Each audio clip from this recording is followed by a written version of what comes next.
Weather alert.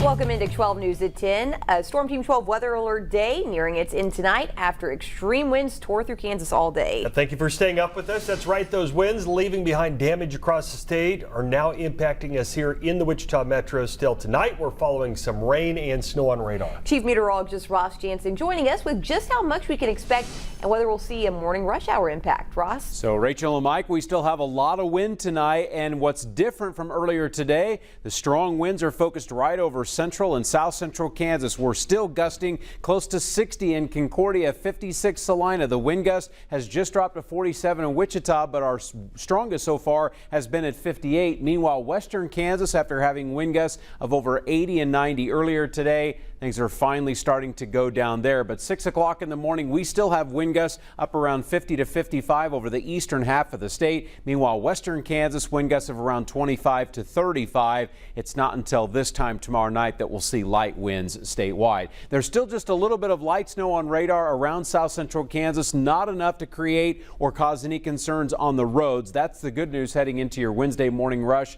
And there's been some steadier snows up in northeast Kansas, but even road conditions there haven't been all that bad. We're back to a blue sky tomorrow, 33 to start things off, only 49 in the afternoon. I think we'll have plenty of sunshine, but it still looks to be windy tomorrow, but not as bad as it was earlier today. More forecast details coming up here in just a few minutes. Ross, thank you. Take a look at some of the video. We're getting into our newsroom tonight. This out of western Kansas. Winds out there caused several semis to tip over.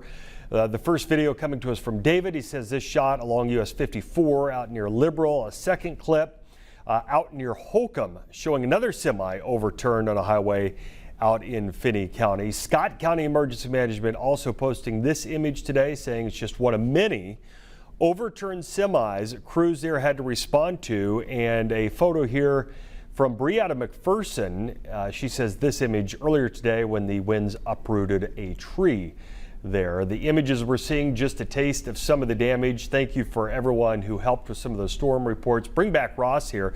Talk about these wind gusts because they were extreme, over 90 miles an hour out in western Kansas at one point. It's more than just a windy day in Kansas. There's a real reason why we saw these kinds of extreme winds earlier today. The strength of this low pressure system reached its maximum intensity right here in the plains, and we measure these systems with atmospheric pressure, talking about millibars. Maybe you've never heard of that before, but 983 would be comparable to a Category 1 hurricane. And that, of course, we felt today in terms of the strong winds, topping 80 miles an hour in some spots. 93 in Hugoton is almost on the verge of a Category 2 hurricane. Syracuse gusted to 69. So yes, you could say we sort of had an inland hurricane, and we definitely noticed that today in terms of the strong wind gusts, which are still very much a factor out there tonight. Rachel?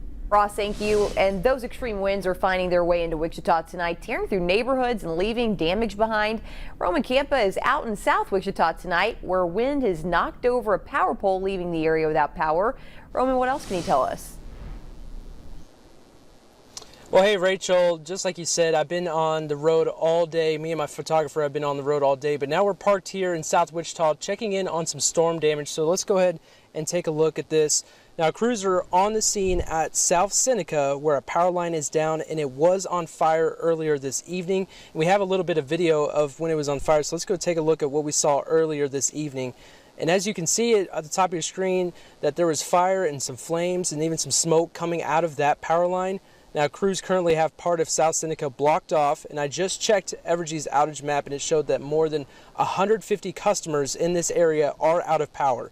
Now, as far as weather conditions, we saw a little bit of rain, but just like Ross and you guys mentioned, the biggest concern is this extreme wind that's happening outside. And I'm seeing a lot of blowing leaves and debris, and that was creating some more difficulties for crews that were working on this power line. But hey, just about 10 minutes ago, crews were able to put out that fire, and they are still on scene as of right now. Now, my photographer and I will keep you updated with any new information as it comes. Mike, Rachel. Thanks, Roman. Getting a lot of your images tonight. Let's take you through a few more. The high winds impacting a lot of the state. This from Garden City, the police department out there. High winds turning trampolines into flying saucers out there.